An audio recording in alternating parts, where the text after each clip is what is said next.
Well, in a big decision today, a big win for President Obama, the U.S. Supreme Court voted 6-3 to uphold Obamacare again, this time dealing with subsidies, federal subsidies. Here's the vote. The justices upholding this, Chief Justice Roberts, Ginsburg, Kennedy, Breyer, Sotomayor, and Kagan. Justices dissenting, Scalia, Thomas, and Alito. Now, in the Chief Justice's opinion, he writes this: in every case, we must respect the role of the legislature and take care not to undo what it has done. Congress passed the Affordable Care Act to improve health insurance markets, not to destroy them. If at all possible, we must interpret the act in a way that is consistent with the former and avoids the latter. Section 36B can fairly be read consistent with what we see as Congress's plan, and that is the reading we adopt. Scalia in dissent. Today's interpretation is not merely unnatural, it is unheard of. Who would ever have dreamt that exchange established by the state means exchange established by the state or federal government? Under all the usual rules of interpretation, in short, the government should lose this case, but normal rules of interpretation seem always to yield to the overriding principle of the present court. The Affordable Care Act must be saved. We should start calling this SCOTUS care. With that, let's bring in our panel. Judge Andrew Napolitano, Fox News senior judicial analyst; Amy Walter, national editor for the Cook Political Report; and syndicated columnist Charles Krauthammer. Judge. Well, I think that Justice Scalia was right. I think the most telling part of his dissent is, why does it take 21 pages to explain what 4 words mean, when the 4 words are ordinary English words with ordinary common meanings that all of us understand? Here's the treacherous part of this decision, and that is how it might be used in the future.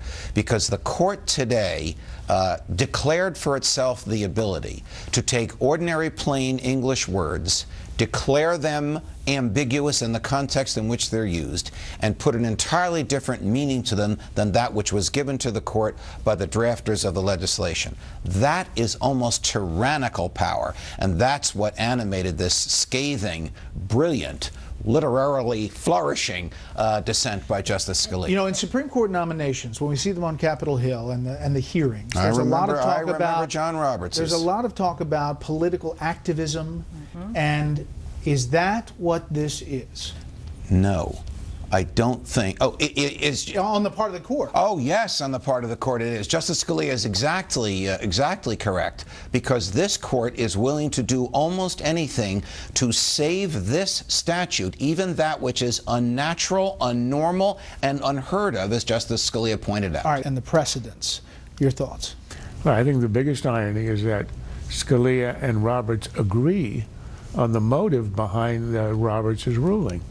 They agree, and in fact, Roberts sort of confesses this. He says that he doesn't want the court to overturn this, and if there's any way that he can find to justify the exchanges, he will find it. In other words, he sees his role as being the sleuth who goes into the law and somehow justifies it. He made the same argument the last time he saved Obamacare, when it was challenged because it was an illegal penalty. So he decided that it wasn't really a penalty, despite the fact that in the government briefs they had admitted that, but it was a tax. So he invented something that wasn't in the law because he said he didn't want to overturn it. Scalia says the same thing. The principle that Scalia is saying that the principle Roberts is upholding is not the plain interpretation of the law. Roberts admits that the plain interpretation of the language of the law would strike down Obamacare. He admits it, but he has a higher principle. And the question is, why does he want to preserve Obamacare? I'm not sure it's because he believes in the policy. I think he's afraid that if the court overturns something so broad, so deep, so important, that was debated for a year and a half, it will damage the court. And he sees his role as a protector of the reputation of the court. I think he's entirely wrong in doing that, but it's the only plausible explanation I can find. You know, Charles is exactly right, but it's even worse. Because in the prior case 3 years ago, nobody argued that it was a tax. Both sides said it was not. He said it's a tax. In this case, both sides said the language is not ambiguous. He said it's ambiguous. He's pulling these non-ideological technical rules out of nowhere in order to salvage this statute. All right, let's talk about and undermining the reputation of the court while doing it.